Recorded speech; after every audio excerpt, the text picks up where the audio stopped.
90,8 DB Radio. Masih dengan Kang Opik ya, dari Tarung Derajat Kota Cirebon, yang merupakan salah satu seni bela diri di Binars ya. Dan buat yang barusan dengerin ya, pingin melakukan satu kegiatan yang positif ya buat keluarga, karena ini kategorinya luas banget, dari mulai anak-anak, usia dini, remaja, dewasa, ada ulat juga ya, alias usia kolot. Deki mau ikutan cus. Baik Kang, ini ternyata anggotanya banyak banget ya. Tadi 100, bisa dalam 4 bulan yang melakukan registrasi ya. Gitu ya. Dan kegiatan rutinnya ada dalam 1 minggu untuk reguler ya, 2 kali ya. Kemudian terbuka terus lebar ya untuk kesempatan buat yang mau ikutan gitu ya, pengen daftar gitu. Untuk registrasi itu bagaimana Kang? Ada biaya per bulan atau bagaimana? Ada ya. Iya. Jadi untuk setiap calon anggota, yang pertama kan harus memenuhi syarat untuk menjadi anggota Tarung Derajat. Syaratnya apa Kang? Syarat utamanya sehat. Oke. Kalau sakit nggak bisa. Sakit nggak bisa ngapa-ngapain ya, makanya harus sehat ya. Yang kedua, kalau dia masih usia dini, harus didampingi oleh orang tua.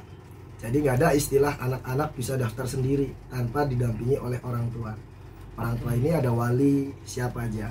Nah, lalu untuk yang usia remaja ya sudah bisa mendaftar sendiri. Adapun administrasinya nanti yang namanya organisasi ya, ada sistem istilahnya itu yang harus disepakati bersama. Untuk operasional pelatih, sarana dan prasarana untuk pelatih itu ada. Oke. Biayanya gitu on air nggak apa-apa ya? Boleh, silakan. Ya, jadi kalau untuk pendaftaran anggota baru, baik dia usia dini, remaja, dewasa sampai ulat itu sama. Itu 150.000. Oke, pendaftarannya ya, 150.000 itu sudah termasuk iuran di bulan dia daftar. Oke. Jadi kalau dia daftar di bulan November 150.000, berarti yang 100-nya itu adalah iuran dia saat berlatih. Oke. 100.000 untuk iuran langsung SPP. Iya, karena nanti setiap bulannya itu hanya 100.000. Oke, untuk hanya 100.000 untuk 100.000. Istilahnya mendidik karakter, mental, fisik. Murah banget kan? Banget ya. Sementara untuk gadget yang mohon maaf ya, kuota barangkali lebih dari itu, dan efek tidak membuat anak-anak menjadi bergerak gitu kan. Ya, mager gitu kan, generasi yang mager gitu ya kan. Mager.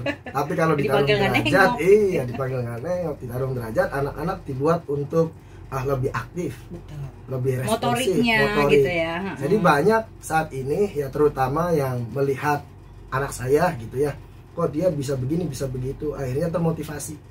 Nah, ini yang selalu saya sampaikan. Banyak orang tua yang ingin mempunyai anak seperti anaknya si A gitu. Misal ya. Anaknya si A tuh pinter begini. Tapi dia lupa orang tuanya tidak pengen seperti orang tuanya si A. Betul. Dia hanya pengen hasilnya. Nggak bisa gitu. Kang ya. Nah, jadi melalui latihan-latihan Tarung Derajat kita menyadari bahwa banyak orang tua yang pengennya itu dititipkan aja anaknya. Nggak ada salahnya juga. Kita di sini untuk mencoba. Kalau filosofi Tarung Derajat itu kan, jadikanlah dirimu oleh diri sendiri. Kalau setiap pengen berlatih, anak-anak siapapun yang tergabung, dia harus mengucapkan moto. Motonya tuh aku ramah, bukan berarti takut. Aku tunduk, bukan berarti takluk. Jadi setiap memulai dan mengakhiri itu harus terucap. Sehingga banyak di antara anak-anak yang akhirnya tanpa dia sadari, dia menjadi pribadi yang ramah, tetapi bukan karena ketakutan. Dia tidak takut dengan bulian, tapi dia tetap ramah. Tunduk bukan berarti takluk. Tunduk itu kaitannya dengan anak-anak sekolah jam 7 gitu ya. Harus tunduk dengan aturan itu, bukan berarti ditaklukkan. Oh, saya kalau nggak begitu nanti dihukum. Enggak. Karena kesadaran. Nah, banyak orang tua yang akhirnya ngasih tahu, Kang, alhamdulillah anak saya jadi berani bersuara. Kalau kata missnya tuh, kalau kata gurunya, yang tadinya kalau suruh maju nggak berani, sekarang berani.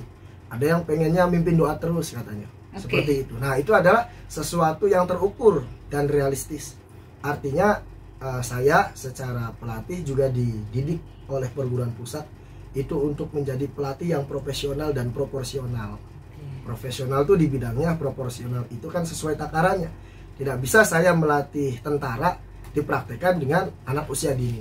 Nah, disitulah letak dimana kepiawaian si pelatih dalam hal menangani setiap murid yang berbeda.